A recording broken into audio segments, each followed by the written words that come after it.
ಇರು ಇರು ಇರು ಹೀಗೆ ನೀ ಎಲ್ಲೂನು ಹೋಗದ ಹಾಗೆ ಸುತ್ತ ನಗಿಸುತ್ತ ನಲಿಯುತ್ತ ಹೀಗೆನೆ ಬದುಕಿನ ಗತಿಯಲ್ಲಿ ತಿರುವೊಂದು ನಾ ಕಂಡಿರುವಾಗ ಇದ್ದು ಎದುರಿದ್ದು ಹಗ್ ಮಾಡು ಸುಮ್ಮನೆ ಮತ್ತೆ ಆಗಿರುವೆ ಮುಖಾಮುಖಿ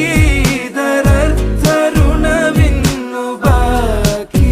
ಇನ್ಮುಂದೆ ಹಿಂದಿನ ದಿನಚರಿ ಇನ್ನೆಲ್ಲ ಖಂಡಿತ ಹೇಳು